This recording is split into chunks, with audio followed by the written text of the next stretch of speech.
In the realm of superhero cinema, Batman Begins is like the first sip of coffee in the morning. Bold, dark, and guaranteed to wake you up. Released in 2005, Christopher Nolan's reboot of the Batman franchise did more than just dust off the old cape and cowl. It redefined the superhero genre. But why is Batman Begins considered such a great film? Let's dive into the Batcave of analysis, shall we?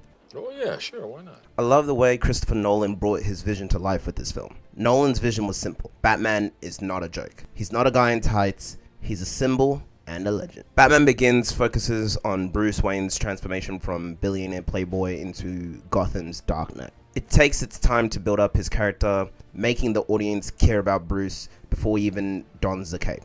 Unlike previous iterations, this Batman isn't just a brooding rich guy with cool gadgets. He's a man haunted by the loss of his parents, driven by the need for justice, and battling his own inner demons. One of the most significant achievements of Batman Begins is its grounded approach to the superhero genre. Forget about comic book campiness. Nolan's Gotham City feels like a place you could actually visit. If you're into dark, crime-ridden hellscapes, that is. The film doesn't shy away from showing you the gritty underbelly of the city with crime lords, corruption, and a legal system on the brink of collapse. But the real stroke of genius here is how Nolan makes the extraordinary seem plausible. Want to know how Bruce Wayne can glide through the skies of Gotham? It's memory cloth, a real piece of military technology in the film's world. Need a tank that can leap across rooftops? Enter the Tumbler, the love child of Humvee and a stealth bomber. Nolan doesn't just ask you to suspend your disbelief. He ties it up, takes it to a dark alley, and roughs it up until you believe everything. Now, what's a Batman film without a good set of villains?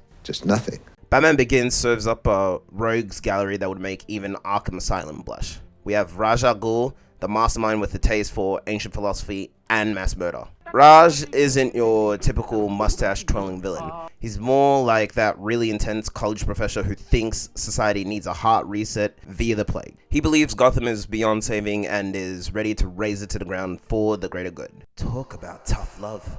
Next up, we got Crane/Scarecrow. Scarecrow is a psychiatrist with a flair for the dramatic and fear-inducing hallucinogens. If Ra's al Ghul is the brains behind the operation, Scarecrow is the creepy, nightmare-inducing face. His fear toxin scenes are some of the most visually striking in the film, blending horror elements with the superhero genre in a way that hadn't been seen before. Lastly, we've got Carmine Falcone, the mob boss who thinks he runs Gotham until a certain bat-themed vigilante crashes his party. Falcone is the embodiment of Gotham's corrupt soul, and his downfall is one of the most satisfying moments in the film. Watching Batman dangle him from a skyscraper like a cat playing with a very scared mouse? Priceless. Origin stories can be tricky. Too much exposition and you're snoozing faster than after Thanksgiving dinner. Too little and you're left wondering why you should care. But Batman Begins strikes the perfect balance. We see Bruce's parents tragically gunned down in Crime Alley, a place that really needs to be rebranded, by the way. His subsequent guilt and anger,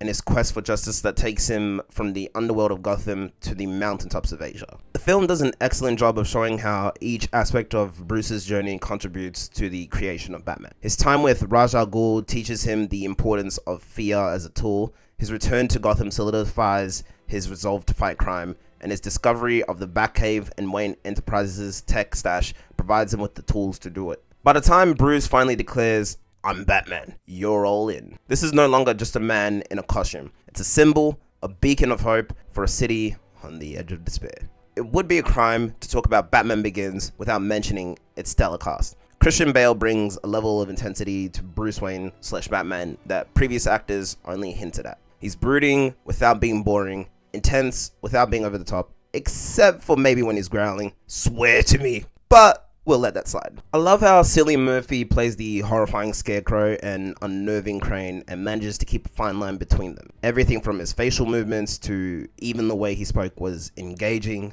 and terrifying. As for Ra's al Ghul, Liam Neeson does a wonderful job with painting one of our villains as a real person. Sure, he's a bit extreme with which he wants to do his methods by purging cities and societies to strike a balance, but this doesn't seem too far off from the Thanos ideal explored in Infinity Wars. Michael Caine's Alfred is the heart of the film, offering a blend of fatherly advice and dry British wit. His line, "Why do we fall, sir? So that we can learn to pick ourselves up," isn't just a pep talk for Bruce, It's a mantra for the entire trilogy. Gary Oldman's Jim Gordon is the perfect everyman hero, a good cop in a bad city, and Morgan Freeman's Lucius Fox is the cue to Batman's Bond, only cooler and with fewer exploding pens. In the end, Batman Begins is more than just a superhero movie. It's a story about fear, hope, and redemption. It's about a man who turns his greatest trauma into his greatest strength and uses it to save a city that seems beyond saving. It's a film that doesn't just entertain, but resonates with the idea that even in the darkest of times,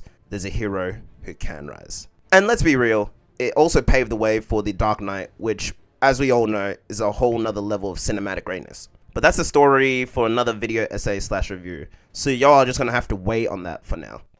For now, let's give Batman Begins the praise it deserves as a film that resurrected not just a hero, but an entire genre. Plus, it gave us a Batman who can actually turn his head in the suit. Now that's progress. Thank you guys for watching, hope you enjoyed the video, and this is Black Sugar Lovin', out.